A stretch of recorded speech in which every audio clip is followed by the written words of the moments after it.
Is BYU tampering with Utah's players? Are Utah fans just overreacting? Are BYU fans being way too sensitive?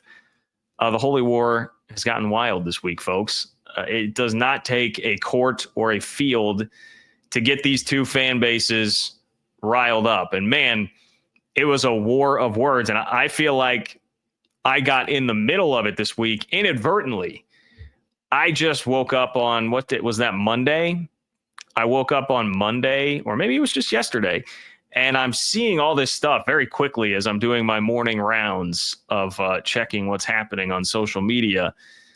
A phone zombie addicted like the rest of us. And I just saw not the original tweets, but BYU and Utah fans at each other's throats about something related to tampering or cheating. And so I threw out the tweet like, hey, can someone just give me the Cliff Notes on this? Cliff's Notes? Give me Cliff's Notes on what's going on with BYU, Utah, and tampering. I said, give me both sides. And I got like 80 responses. And man, it was great. It was great. John Wilner, our old friend from the Wilner hotline, even quote tweeted and said, man, I was not at all disappointed by the responses to this. Let me give you a smattering here of what I got. I'm going to bring up a couple of tweets that I thought, did a good job of summing it up, but in a very humorous way. Okay. So stand by here real quick. I never do this the right way. Anyway, here we go. All right. So Sam, this is the one where I kind of thought, oh yeah, like that seems about right. Sam says multiple beat writers reported sources that BYU offered 3 more Utah players to get into the portal, players that were not already there. BYU fans say they're liars. That's the drama. Pretty good synopsis once I kind of got to the bottom of this and figured it out. We also had this. Ute fans and reporters can't believe BYU boosters have stepped up in the NIL world. And instead of saying, well done, they're making up stories about tampering, which happens everywhere. Okay. With a Sanford and Son gif. Okay. Very nice. Nice touch. And then finally, here's the BYU side, folks. I said I would cover both sides of the story. DB says BYU can't decide if they pay for players or if they just outlove everyone and don't pay for players. Okay, so there's a little smattering of what both sides think of what is actually happening here. Okay, now, where did this originate from? It did originate from a couple of Utah beat guys, as far as I can tell. All right, one of them being Steve Bartle from KSL. So here's what ignited this on his end. Steve Bartle said, so far, Utah's own portal has been less active, but according to a couple of sources, a few key Utah players not in the portal have gotten offers to enter the portal and transfer to a certain school. Yet the expectation is that each player will remain with Utah. Without the enforcement of rules, it's just part of the deal right now, but it's a dirty game being played.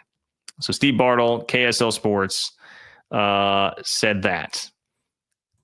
I'm going to get to my thoughts on that. And I think some of those thoughts have already been reflected in the chat so far. But I want to also throw this out there from Alex Markham, who runs the Utah Rival site, which is utenation.com. So Alex Markham says, BYU is back at it. Well, they're not paying their own guys and they're walking, a reference to the 2 players in the portal we talked about on Sunday. They're choosing to target other players not in the portal. Currently, there's 3 that I was contacted about, and 1 was given a deadline. Currently, as it stands, all 3 will remain Utes. 1 is easy to guess. Okay, so the accusation seems to be from a couple of those on the Utah beat that BYU was tampering with 3 different Utah players. Tampering as in trying to get them to enter the transfer portal as we wind down the days until the portal closes on Friday. You have to get in by Friday. Now, I have a lot of thoughts on this. My question would be, first and foremost, have people in the state of Utah not been paying attention to the sport of college football for the last 2 or 3 years? Have we not opened our eyes to what this sport looks like? I know it's more layered than this. I'm not going to insult your intelligence and say it's really that simple, that it's just a naivete here that nobody realizes that everybody, emphasis on every syllable there, is tampering right now.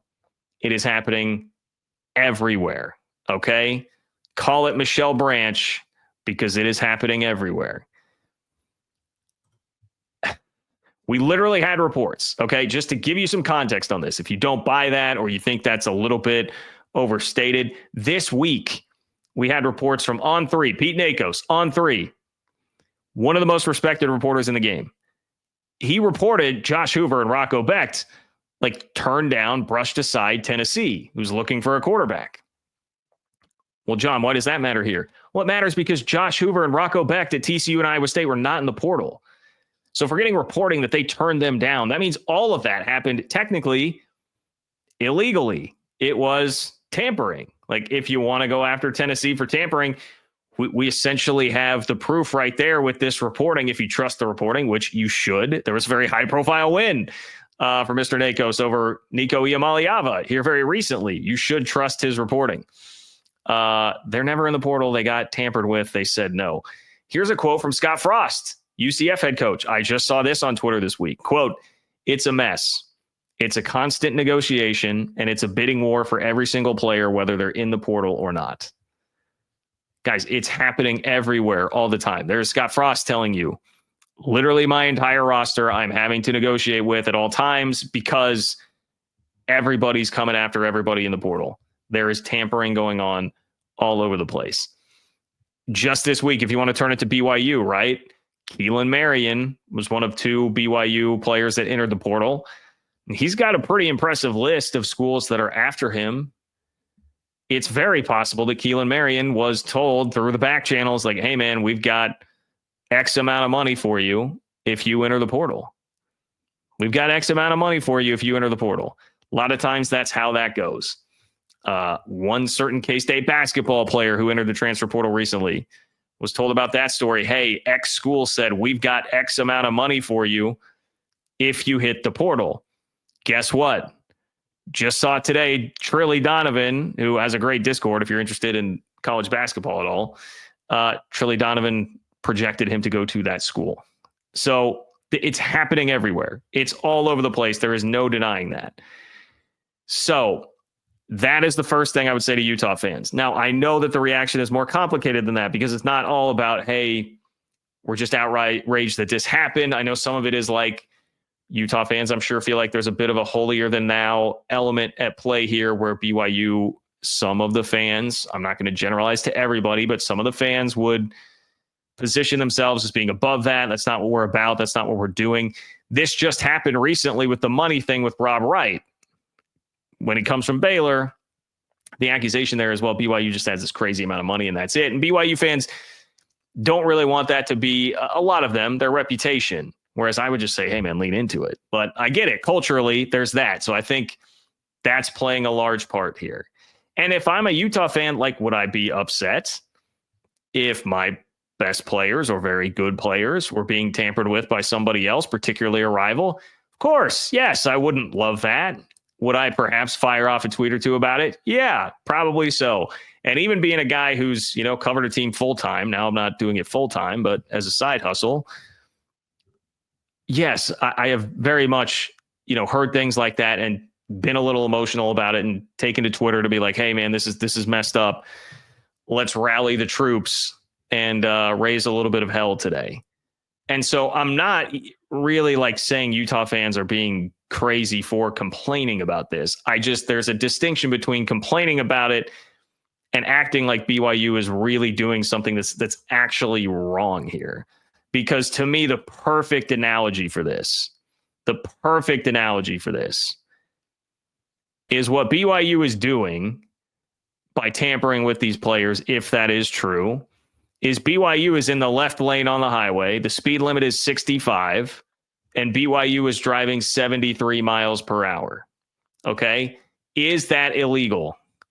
By the letter of the law, yes, that is illegal. Okay? 73 and a 65 is illegal. You could get pulled over. You could get a ticket for it. But everybody in the left lane is going 73 or faster. There are others coming up behind BYU going 90.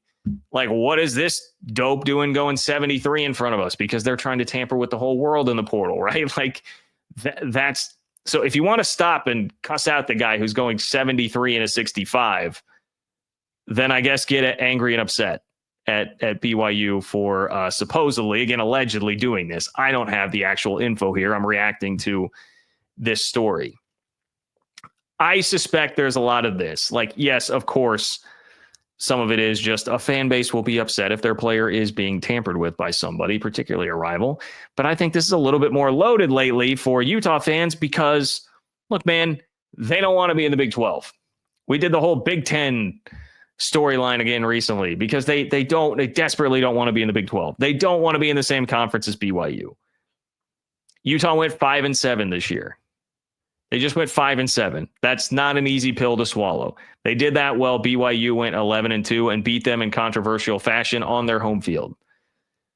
A lot of tough pills to swallow here. All right. If you got the little Monday, Tuesday, Wednesday, Thursday, Friday thing stuffed with pills, it's overflowing right now for Utah fans this year with the amount of tough pills that they have had to swallow. On top of that, they're having to copy what BYU is doing in basketball because BYU has it so well set up. Number one hoops player in the country is coming in next year. And BYU, frankly, looks like they have a better NIL setup. So, yeah, if I were a Utah fan, I'd be a little upset about the way things are going. I would also say, if Utah really is this Big Ten bound school, right? This is a school worthy of being in the Big Ten.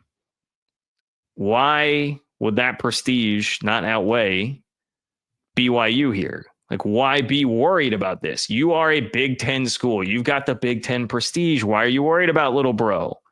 Okay. Why are you worried about little bro? Hasn't been to the Rose Bowl. At least, I don't know. Has BYU ever been to the Rose Bowl? Little bro hasn't been to the Rose Bowl in the last 10 years. You've been to 2 of them. Why are you worried about it? Why are you worried about it? If BYU doesn't have any money and that's why Keelan Marion isn't sticking around, why are you turning around and saying, hey, this is really just all these dirty scumbags with too much money?